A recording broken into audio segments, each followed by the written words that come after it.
नमस्ते बच्चों, मेरा नाम लकी आहूजा है और मैं आपको कक्षा 12 की समाजशास्त्र का अध्यापन करवा रही हूँ। तो बच्चों, कक्षा 12 के समाजशास्त्र में हम हमारी प्रथम पुस्तक भारतीय समाज का अध्ययन कर रहे हैं और हम इस पुस्तक के चौथे अध्याय का अध्ययन कर रहे थे। हमारी पुस्तक के चौथे अध्याय का नाम है बाजार एक सामाजिक संस्था के रूप में और इस अध्याय के 4 भाग हमने पूर्ण कर लिए थे और पिछले भाग में हमने इस अध्याय का जो सैद्धांतिक हिस्सा है वो पूरा पढ़ लिया था और आज 5वें भाग में हम अभ्यास प्रश्न शुरू करने जा रहे हैं। तो आज इस 5वें भाग में हम अभ्यास प्रश्नों का पहला हिस्सा पढ़ना शुरू करते हैं। तो बच्चों, सबसे पहले इस भाग में हम कुछ बहुचयनात्मक प्रश्न और कुछ लघु उत्तरात्मक प्रश्नों को हल करेंगे। तो पहला प्रश्न है, आधुनिक समाजशास्त्र के संस्थापकों में से एक जो कि पूंजीवाद के कटु आलोचक थे। तो हमने हमारे अध्याय के दौरान ये बात की थी कि एक ऐसे समाजशास्त्री थे जो कि आधुनिक समाजशास्त्र के संस्थापकों में से थे, लेकिन उन्होंने पूंजीवाद की काफ़ी आलोचना की थी या पूंजीवाद की जो खामियां हैं उनके बारे में काफ़ी सारी बातें बताई थी। तो पहला विकल्प है मैक्स वेबर, ख विकल्प है कार्ल मार्क्स, ग विकल्प है ओबन और घ विकल्प है दुर्खीम। तो इनमें से कौन थे? बच्चों, इनमें से कार्ल मार्क्स थे जिन्होंने वास्तव में पूंजीवाद की कटु आलोचना की थी। तो उत्तर होगा ख कार्ल मार्क्स। चलते हैं दूसरे प्रश्न पर। प्रश्न संख्या 2 है, भूमंडलीकरण की प्रक्रिया में शामिल नहीं है। तो 4 विकल्प यहाँ दिए हैं, इनमें से क्या भूमंडलीकरण की प्रक्रिया में शामिल नहीं है? विकल्प क है अंतर्राष्ट्रीय स्तर पर वस्तुएं, विकल्प ख है पूंजी, विकल्प घ है समाचार और लोगों का संचलन और विकल्प घ है धार्मिक आस्था। तो बच्चों, आप जानते हैं ना, हमने बात की थी भूमंडलीकरण की प्रक्रिया में अंतर्राष्ट्रीय स्तर पर वस्तुओं का उपलब्ध होना भी शामिल है, पूंजी का जो विनिमय है वो भी शामिल है, समाचार और लोगों का संचलन है वो भी शामिल है, लेकिन धार्मिक आस्था इसमें शामिल नहीं है। तो प्रश्न संख्या 2 का उत्तर होगा घ धार्मिक आस्था। प्रश्न संख्या 3 है, पुष्कर का पशु मेला लगता है। बहुत आसान प्रश्न है बच्चों, आप जानते हैं। ऑप्शन या पहला विकल्प है महाराष्ट्र, विकल्प ख है उड़ीसा, विकल्प ग है राजस्थान और विकल्प घ है उत्तर प्रदेश। तो सभी आप इसका आंसर जानते हैं, विकल्प ग राजस्थान। उसके बाद चलते प्रश्न संख्या 4 पर, उदारवाद की प्रक्रिया में सम्मिलित नहीं है। इन 4 विकल्पों में से क्या उदारवाद की प्रक्रिया का हिस्सा नहीं है या उसमें सम्मिलित नहीं है? क विकल्प है सरकारी विभागों का निजीकरण, ख विकल्प है पूंजी श्रम और व्यापार में सरकारी हस्तक्षेप नहीं करना, ग विकल्प है विदेशी वस्तुओं के आसान आयात के लिए आयात शुल्क में कमी करना और घ विकल्प है पूंजीगत उत्पादों को क्रय करना, बिक्री करना नहीं। तो बच्चों, आप सभी जानते हैं कि उदारवाद की प्रक्रिया में ये शामिल है, यानी सरकारी विभागों का निजीकरण शामिल है, पूंजी श्रम और व्यापार में सरकारी हस्तक्षेप को कम कर देना शामिल है, विदेशी वस्तुओं के आसान आयात के लिए आयात शुल्क में कमी करना भी शामिल है, लेकिन पूंजीगत उत्पादों को क्रय करना लेकिन उनकी बिक्री नहीं करना, ऐसी कोई बात उदारवाद में सम्मिलित नहीं है। तो प्रश्न संख्या 4 में उत्तर हुआ घ। चलते हैं 5वें प्रश्न पर।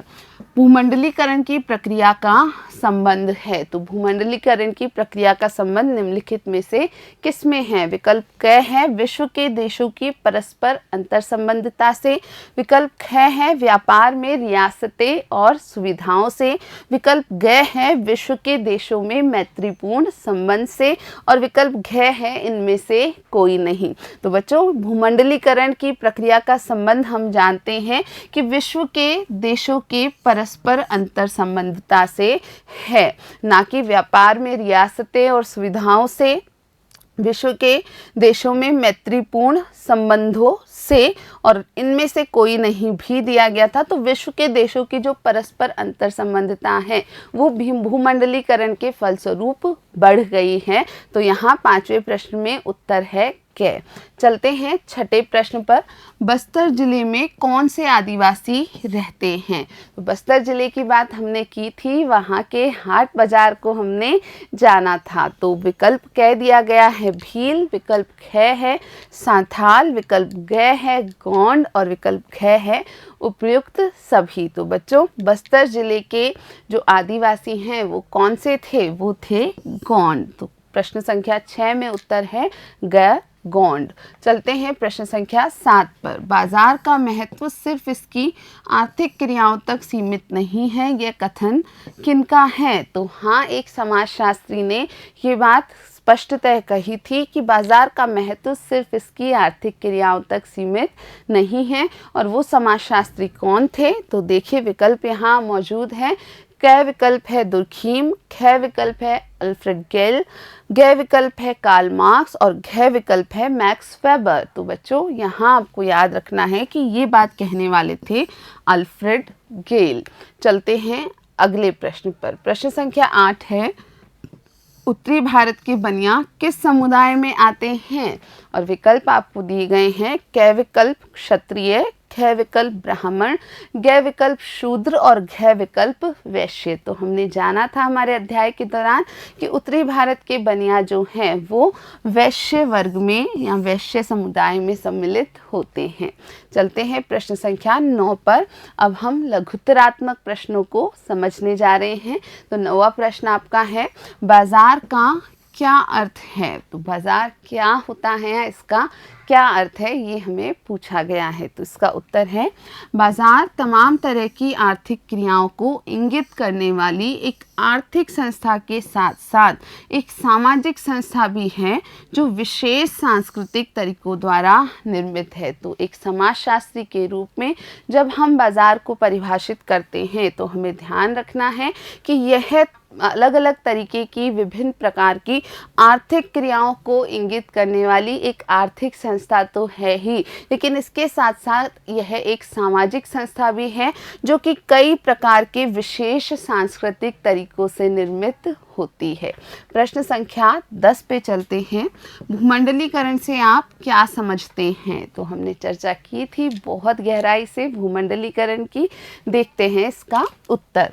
भूमंडलीकरण के अंतर्गत बाजारों के एकीकरण से यह तात्पर्य है कि दुनिया के किसी एक कोने में किसी बाजार में होने वाले परिवर्तन का प्रतिकूल या अनुकूल प्रभाव विश्व के दूसरे कोनों में भी होता है। तो यहाँ भूमंडलीकरण का आशय आप जानते हैं कि विश्व के सारे बाजार अब एक दूसरे से अंतर संबंधित हो गए हैं, इसे ही भूमंडलीकरण कहते हैं।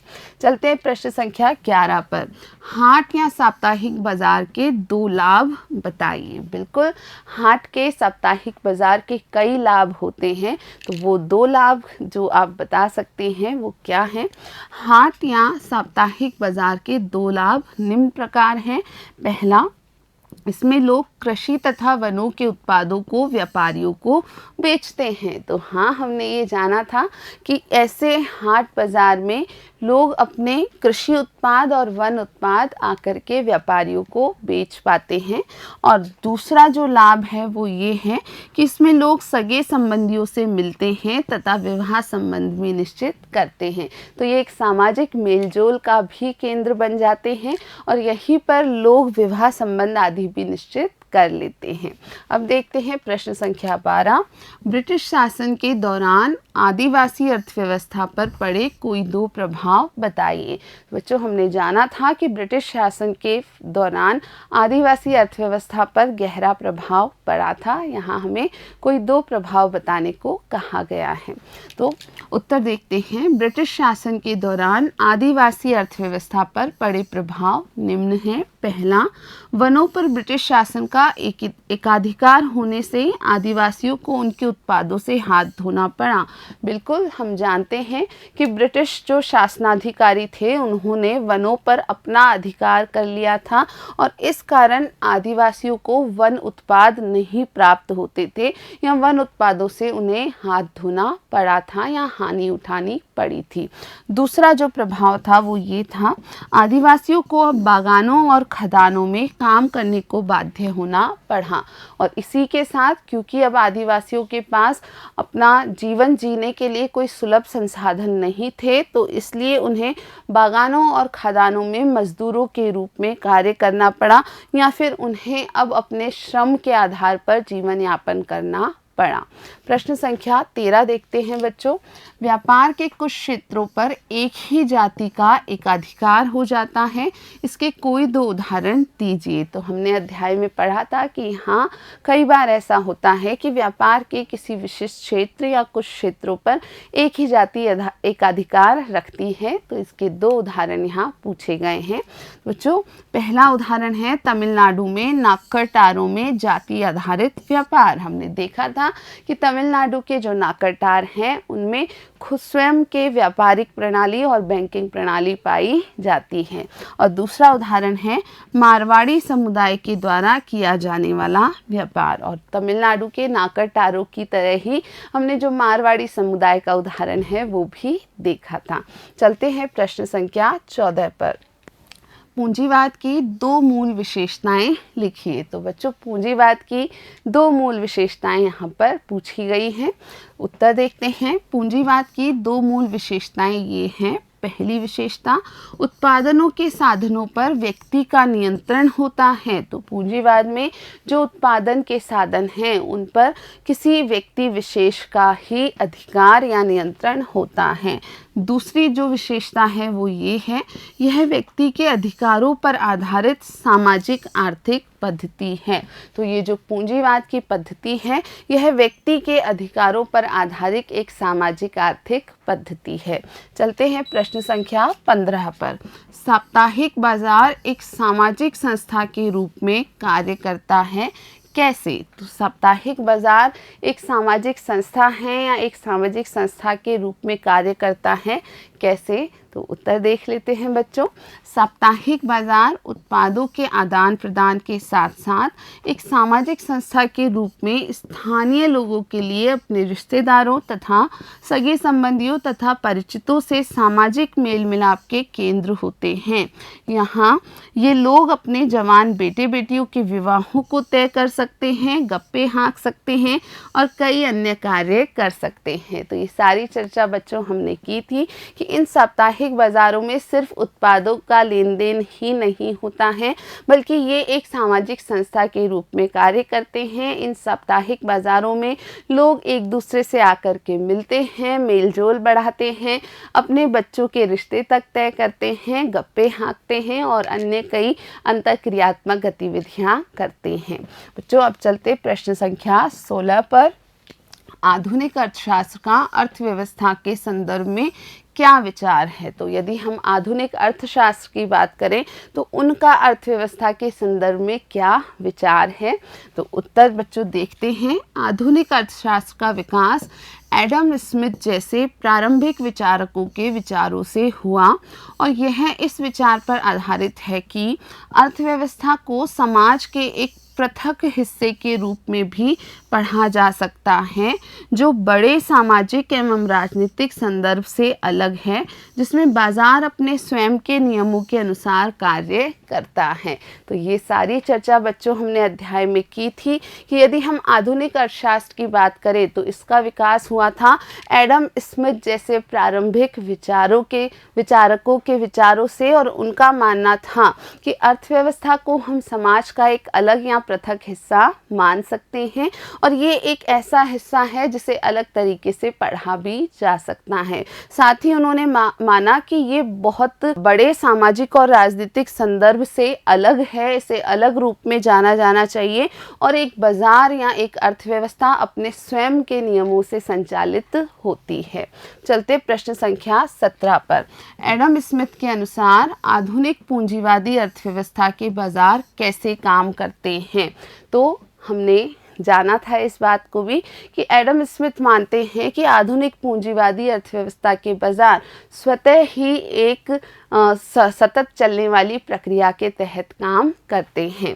एडम स्मिथ के अनुसार आधुनिक पूंजीवादी अर्थव्यवस्था में बाजार अपने स्वयं के नियमों के अनुसार कार्य करता है। इसमें व्यक्ति स्वयं के लाभ के अनुसार कार्य करता है। यह अर्थव्यवस्था तब सबसे अच्छे से कार्य करती है जब हर व्यक्ति, खरीदार अथवा विक्रेता तर्कसंगत निर्णय लेते हैं जो उनके हित में होते हैं। तो एडम स्मिथ के ये विचार थे कि कोई भी आधुनिक पूंजीवादी अर्थव्यवस्था है या बाजार है, वो स्वयं के नियमों पर ही कार्य करते हैं और एक निरंतर या सतत रूप में चलते रहते हैं, और वास्तव में इसमें व्यक्ति स्वयं के अधिकतम लाभ के अनुसार कार्य करता है। और जब प्रत्येक व्यक्ति या प्रत्येक हिस्सा स्वयं के लाभ के लिए कार्य करता है तो स्वतः ही संपूर्ण बाजार को लाभ होता जाता है। अब चलते हैं बच्चों प्रश्न संख्या 18 पर। उपनिवेशवाद के आने के बाद भारत की अर्थव्यवस्था किन रूपों में परिवर्तित हुई? तो बच्चों इस प्रश्न का उत्तर भी देख लेते हैं। उपनिवेशवाद के आने के बाद भारत की अर्थव्यवस्था निम्न रूप में परिवर्तित हुई। पहला है, भारत का हथकरघा उद्योग पूरी तरह से चौपट हो गया। हाँ, ये बात सच है कि उपनिवेशवाद के फलस्वरूप ही हमारे देश का हथकरघा उद्योग पूरी तरीके से समाप्त हो गया या चौपट हो गया। दूसरा बिंदु है, भारत विश्व की पूंजीवादी व्यवस्था के साथ जुड़ गया। तो ये भी एक बदलाव था कि अब भारत विश्व की पूंजीवादी व्यवस्था के साथ जुड़ गया था। और तीसरा प्रभाव क्या था? अब भारत उत्पादित सामानों के निर्यात के स्थान पर कच्चे माल का निर्यातक और विदेशी उत्पादित सामानों का उपभोक्ता बना दिया गया था। और उपनिवेशवाद के बाद जो हमारे देश की अर्थव्यवस्था पर सबसे बड़ा प्रभाव पड़ा या सबसे बड़ा परिवर्तन हुआ वो यही था कि अब हमारा देश जो था वो उत्पादित सामानों का निर्यात नहीं करता था। इसके बजाय अब हमारे देश को एक विदेशी सामानों का आयातक देश बना दिया गया था। प्रश्न संख्या 19 देखते हैं बच्चों। व्यापार की सफलता में जाति एवं नातेदारी संपर्क कैसे योगदान कर सकते हैं? तो इसके भी कुछ उदाहरण हमने अध्याय में देखे थे बच्चों। व्यापार की सफलता में जाति एवं नातेदारी संपर्क की भूमिका। पहला बिंदु है, व्यापार के कुछ विशेष क्षेत्र ऐसे होते थे जो विशेष जाति और नातेदारी तंत्रों के द्वारा संचालित किए जाते थे, क्योंकि व्यापारी इन सदस्यों पर अधिक विश्वास करते थे। तो हमने तमिलनाडु के नाकरटारू का उदाहरण देखा था। तो इसी प्रकार कई सारे व्यापार के क्षेत्र ऐसे होते थे जहां पर अपने नाते रिश्तेदारों पर ही भरोसा किया जाता था और उन्हीं से लेन देन किया जाता था। दूसरा बिंदु, जाति नातेदारी की सामाजिक संरचना सभी व्यापार के अनुकूल थी। उस दौरान जिस प्रकार के व्यापार हुआ करते थे, तो जाति और नातेदारी की जो सामाजिक संरचना थी वो वास्तव में सभी व्यापारों के अनुकूल हुआ करती थी। और तीसरा, यहाँ की बैंकिंग और अन्य व्यापारिक गतिविधियाँ भी जाति और नातेदारी के द्वारा संगठित और संचालित होती थी। तो हमारे देश की अगर हम बात करें तो यहाँ विभिन्न गतिविधियाँ, यहाँ तक कि बैंकिंग और जितनी भी व्यापारिक गतिविधियाँ हैं, ये सभी जाति और नातेदारी के द्वारा ही संचालित की जाती थी। चलते हैं प्रश्न संख्या 20 पर। आदिवासी समाजों में साप्ताहिक हाट की आवश्यकता क्यों होती है? तो हाँ, आदिवासी समाजों में साप्ताहिक हाट की आवश्यकता मानी गई है। इसके क्या कारण हैं देखते हैं। पहला, आदिवासी लोग पहाड़ी और जंगलाती क्षेत्रों में दूर दूर फैले क्षेत्र में निवास करते हैं। ये लोग साप्ताहिक हाट में जाकर अपने सगे संबंधियों, मित्र तथा परिचितों से भेंट कर सकते हैं। तो बच्चों, जो आदिवासी लोग हैं, हम जानते हैं कि वो पहाड़ों में और बहुत दूर दूर तक फैले जंगलों में निवास करते हैं। तो ये लोग जब साप्ताहिक हाट में जाते हैं तो ये अपने सगे संबंधियों से, मित्रों से और अपने सभी परिचितों से भेंट कर पाते हैं। दूसरा बिंदु है, अपने उत्पादों को बेचने तथा घरेलू वस्तुओं तथा अन्य आवश्यक वस्तुओं को खरीदने के लिए इन हाटों की आवश्यकता होती है। तो यहाँ इस सामाजिक मेलजोल के अलावा एक आवश्यकता की भी पूर्ति हो रही है कि इन्हें अपने उत्पादों को बेचने के लिए एक स्थान प्राप्त हो जाता है और उसी प्रकार जो घरेलू वस्तुएं या आवश्यक वस्तुएं हैं उन्हें सभी को एक जगह पर वो प्राप्त कर पाते हैं और वहाँ से उन चीज़ों को खरीद कर ला पाते हैं। बच्चों प्रश्न संख्या 21 है, तमिलनाडु में नाकरटारों में जाति आधारित व्यापार को समझाइए। तो हाँ, तमिलनाडु में नाकरटारों में जाति आधारित व्यापार की व्यवस्था प्रचलित थी। आइए इसे समझते हैं। नाकरटारों में कर्ज लेना और पैसा जमा कराना जाति पर आधारित सामाजिक संबंधों से जुड़ा होता था। विनिमय नाकरटारों की प्रतिष्ठा, क्षमता और जमा पूंजी जैसे सिद्धांतों के अनुसार होता था।